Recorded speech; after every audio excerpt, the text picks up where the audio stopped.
نہیں ہے کوئی دنیا میں ہمارا یا رسول اللہ، ہمیں تو دعا مسلمان میں عقیدہ توحید پختہ کرتی ہے، اور دعا اس دولت کا نام ہے جو صرف مومن کے پاس ہے، کافر کے پاس نہیں۔ نبی پاک علیہ السلام نے فرمایا الدعاء صلاح المومن، دعا مومن کا ہتھیار ہے، کافر کے پاس یہ ہتھیار نہیں ہے۔ مومن جب اپنے مالک کے حضور دعا مانگتا ہے نا، دنیا میں آپ کسی سے زیادہ مانگیں تو وہ ناراض ہو جاتا ہے، وہ کہتا ہے بھائی تو نے تو کام بنا لیا ہے، کل بھی دیا تھا، پرسوں بھی دیا تھا، روز روز تجھے کون دے؟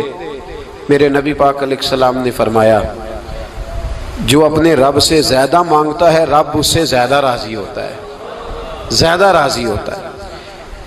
اب دعا مخصوص اوقات نہیں دعا کے، فرمایا اذا دعان، جب بھی دعا مانگو گے تمہارا رب تمہاری دعا کو، جب بھی دعا تو دعا کرتے رہنا چاہیے، ہر وقت دعا میں بندہ شامل رہے، اللہ کے ذکر میں شامل۔ یہ جو قرآن مجید نے کہا نا یا ایھا الذین آمنوا اذکروا اللہ ذکرا کثیرا، اے ایمان والو اپنے رب کا ذکر کثرت سے کرو، وسبحوہ بکرۃ واصیلا، اور صبح و شام اسی کی پاکی بیان کرو۔ تو اس سے مراد یہ نہیں ہے کہ تسبیح لے کے سارا دن مسجد میں بیٹھے رہو اور کام کوئی نہ کرو، بلکہ اس کا مطلب یہ ہے کہ روٹی شروع کرو تو اللہ کے نام سے، اختتام کرو تو اللہ کے نام، سو جاؤ تو رب کا نام لے کے، سویرے اٹھو تو اللہ کا نام لے کے، جب تمہیں کوئی چیز اچھی لگے تو ماشاءاللہ کہو، جب کوئی مصیبت آئے تو کہو انا للہ و انا الیہ راجعون۔ تو سارا دن اللہ کا ذکر جاری رہے گا۔ نبی پاک صلی اللہ علیہ وسلم نے مسلمان کو ایک دوسرے سے ملنے کا طریقہ بتایا۔ مصیبت آئے تو کیا کہنا ہے؟ صرف فوت کی پہ نہیں کہنا، اس کی وضاحت کر دو۔ کوئی بھی الذین اذا اصابتہم مصیبہ، جب بھی کوئی مصیبت آئے، اللہ کے بندے کہتے ہیں ہم اللہ کی طرف سے آئے ہیں اور اللہ کی طرف ہی ہم نے لوٹ جانا۔ تو میرے عزیز ہر وقت اللہ کا ذکر جاری رہے گا، ہر وقت زبان پہ رب کریم کا۔ دیکھیں نا نبی پاک علیہ السلام نے ہمیں ملاقات کا طریقہ بتایا۔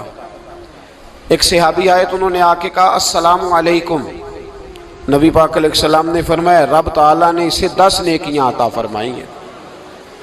دوسرے آئے تو انہوں نے کہا السلام علیکم ورحمۃ اللہ، تو محبوب فرمانے لگے، امام بہقی نے اس کو لکھا ہے، محبوب فرمانے لگے رب کریم نے اسے 20 نیکیاں عطا فرمائی۔ ایک اور آئے، عرض کیا السلام علیکم ورحمۃ اللہ وبرکاتہ، محبوب فرمانے لگے اللہ نے اسے 30 نیکیاں عطا فرمائی۔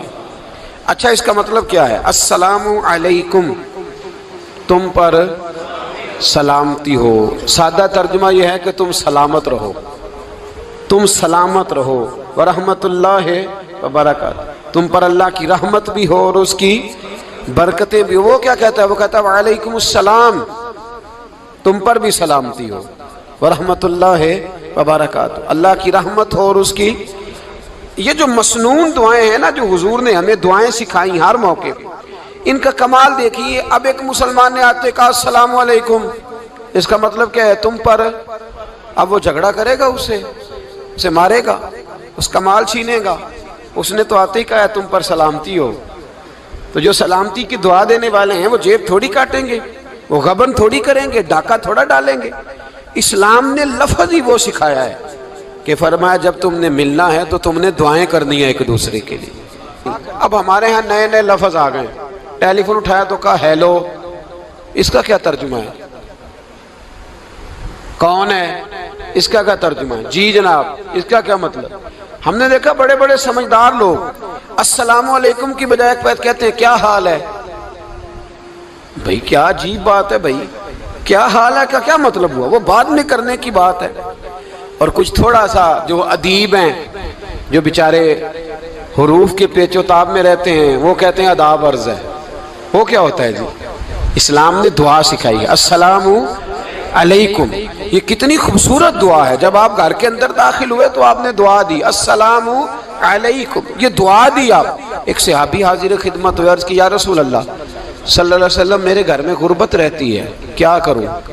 نبی پاک علیہ السلام نے فرمایا جب بھی گھر جایا کرنا گھر والوں سے سلام لیا کر، گھر والوں سے کیا کہا کر السلام علیکم جب بھی گھر جائے.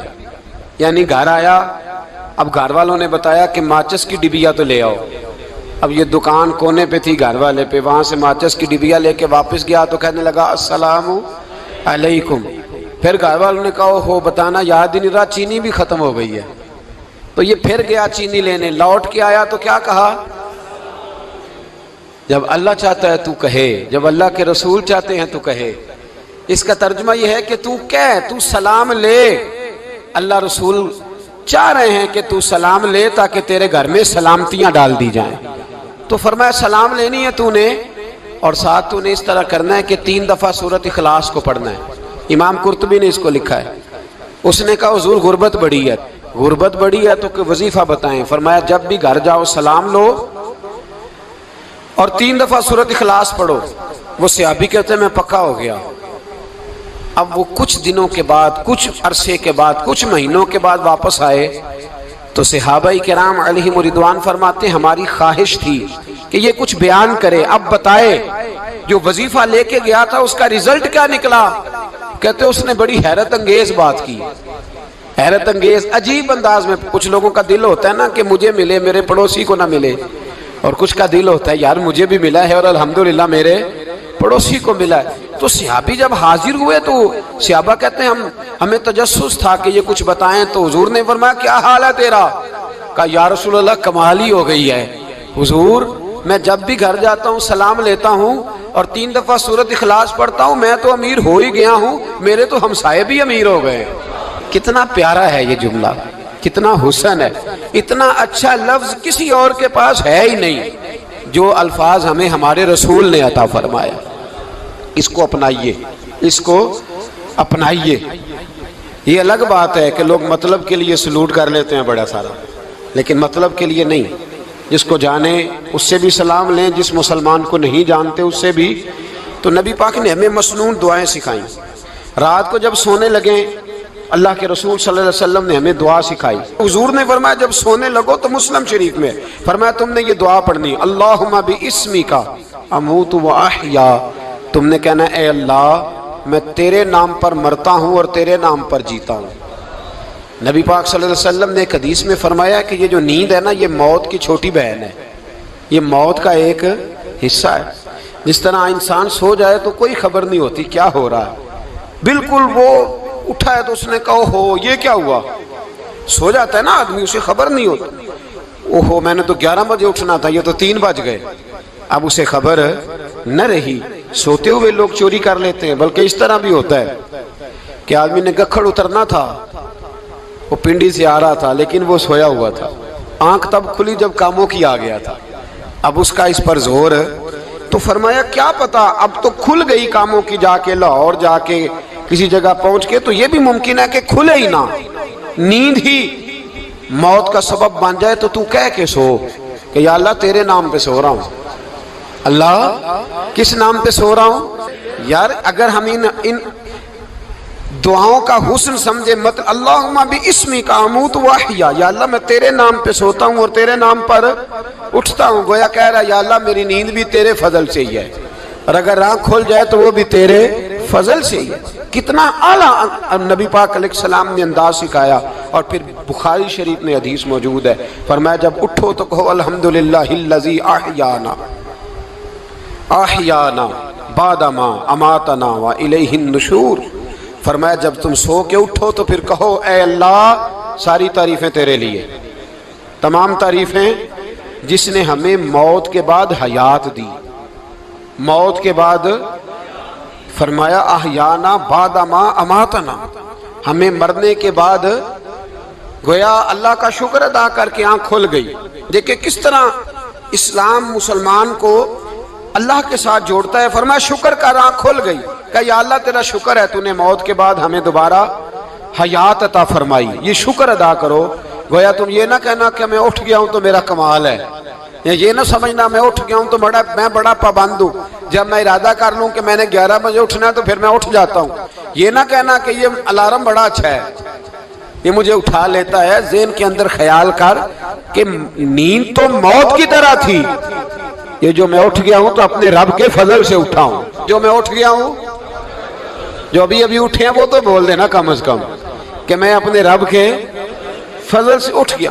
تو دعا سکھائی. پھر دیکھیے نبی پاک صلی اللہ علیہ وسلم نے فرمایا جب تم بیت الخلاء میں جاتے ہو نا، واش روم میں جاتے ہو، تو گندی چیزیں ہوتی ہیں وہاں، شیطان ہوتے ہیں، جنات ہوتے ہیں، یہ گندگی پہ ہوتے ہیں. جب تم واش روم جاؤ، بیت الخلاء جائے، تب بھی دعا مانگو. کیا دعا مانگو؟ وہ دعا بھی نبی پاک صلی اللہ علیہ وسلم نے ہمیں تعلیم فرمائی اور بخاری میں ہے. کہا پڑھا کرو اللہم انی اعوذ بک من الخبث والخبائث. کہو اے اللہ ناپاک چیزوں سے میں تیری پناہ مانگتا ہوں، وہ نر ہوں یا مادہ ہوں. اللہ میں تیری پناہ مانگتا ہوں. واش روم کے اندر بہت ساری بری چیزیں ہوتی ہیں. جوان میری بات پر توجہ فرمائیں، وہاں بہت ساری گندی چیزیں ہوتی ہیں. انسان کئی دفعہ واش روم میں جاتا ہے، اسے وسوسے زیادہ آتے ہیں. یہ نوٹ کریں میری بات کو. اصل میں نا ہم بات ڈھونڈ رہے ہیں علاج اپنی بیماریوں کا، حالانکہ علاج تو سارا مدینے والے رسول کے پاس موجود ہے، محبوب کے پاس ساری دوائیاں ہیں. تو نبی پاک علیہ السلام دیکھیں نا، انسان واش روم میں جاتا ہے اسے وسوسے آتے، برے خیالات آتے، وہ گناہ کی طرف کئی دفعہ مائل ہوتا ہے. تو کہا تو دعا پڑھ کے جا اللہم انی اعوذ بک، یا اللہ میں تیری پناہ مانگتا ہوں، من الخبث والخبائث، ہر خبیث اور بری چیز سے میں تیری پناہ مانگتا ہوں، وہ نر ہو یا یار. کتنا عظیم دین ہے، کتنا عظیم میرے مصطفیٰ کریم کا وہ والا دین ہے. اصل میں اللہ کرے بی اے پاس بچے کو بیت الخلاء کی دعا بھی یاد ہو جائے، ایسے یاد ہو جائے، اور اس کے ماں باپ سمجھ لیں کہ جوان ہو گیا ہے، تو اب ہو سکتا ہے اس کی طرف شیطان حملہ زیادہ کرے، اسے خراب کرنے کی کوشش کرے. تو لہٰذا اسے دعا سکھائی جائے تاکہ اس کو پہلے سے پتا ہو کہ میں نے اس بے ایمان سے بچنا کس طرح سے. اب آپ دیکھیے نبی پاک علیہ السلام نے ہمیں دعا سکھائی. مصنف ابن ابی شیبہ میں کون سی دعا؟ واش روم سے نکلنے کی. اللہ اکبر، بڑی زبردست دعا ہے، بڑی زبردست.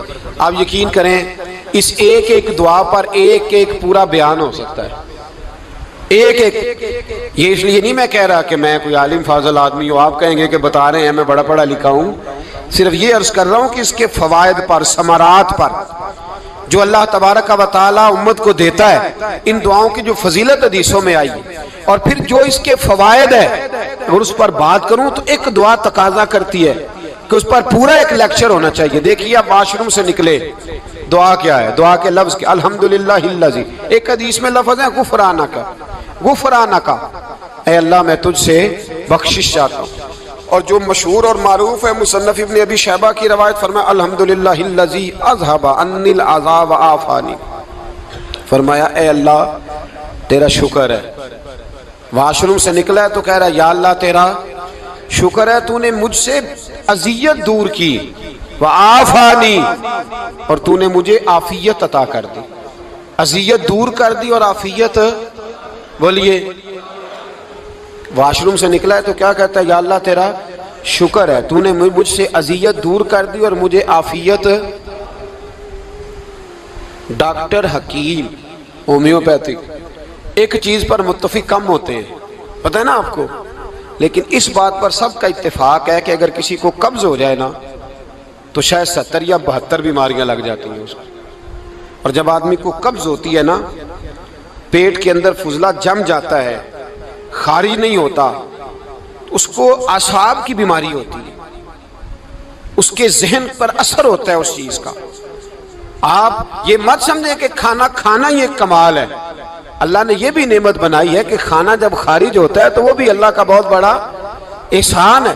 تو فرمایا تو سمجھا ہی نہیں، اگر تجھے قبض ہو جاتی، تیرے پیٹ کے اندر وہ چیز جم جاتی، تیرے لیے کتنی تکلیف کا باعث تھی. ان لوگوں سے پوچھئے جو اس کے بیمار ہیں، اس کے مریض ہیں، وہ کتنی تکلیف میں رہتے ہیں. سر میں درد ہوتا ہے، سر چکراتے ہیں.